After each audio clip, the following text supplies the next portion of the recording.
Hi, it's Dr. Beach, and this is your daily dose.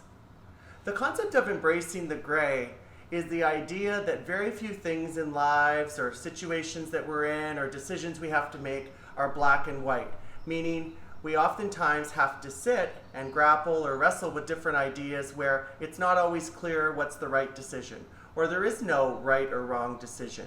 And the idea of being comfortable in the gray is learning to sit where there are different options and there can be pros or cons of different options and not feeling like we need to be definitive. Now, one of the reasons that people tend to gravitate towards, black or white or all or nothing is people can find a comfort in that. They will feel a psychological security as though if they've made a decision, they've made up their mind that that's the right decision. And that can be one of the challenges for people. Having the assumption that when they make a decision, first of all, that it's the right decision. Other decisions, especially extreme differences in opinions, are the wrong decision.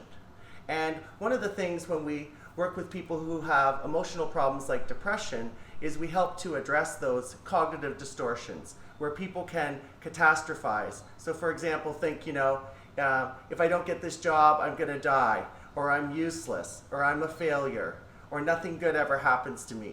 And we'll work with those people to challenge those extreme views and help them to work and think more in the gray as opposed to the black and white that tends to get people feeling more anxious and depressed. Practice being more comfortable with ambivalence.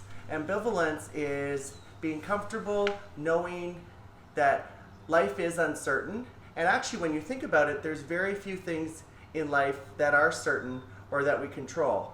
In fact, the only really real thing that we can control is our attitude.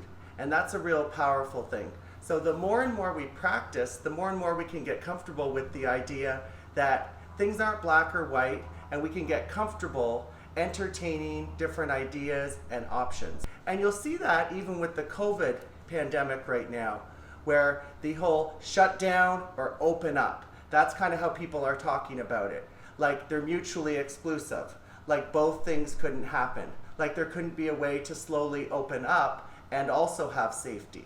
So that would be a good current example, and you can see even that some of these extremes get really politicized in the media.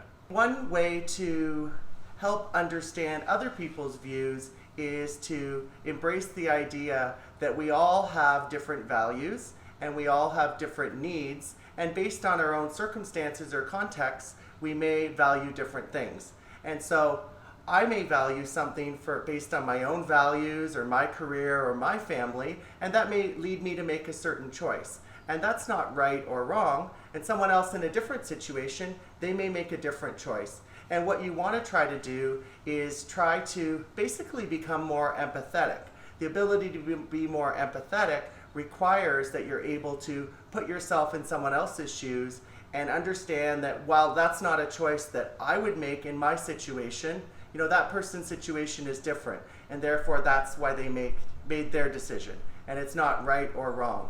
And that's a good example of being able to entertain the gray as opposed to need to put things into boxes or compartmentalize them or have black and white thinking. Thanks for listening. And if you want to learn more about this topic or mental wellness in general, please go to my website at reachdrbeach.com or check me out on Facebook or Instagram. And I've recently met with several guests sharing their important stories on my podcast, Mental Reality with Dr. Beach.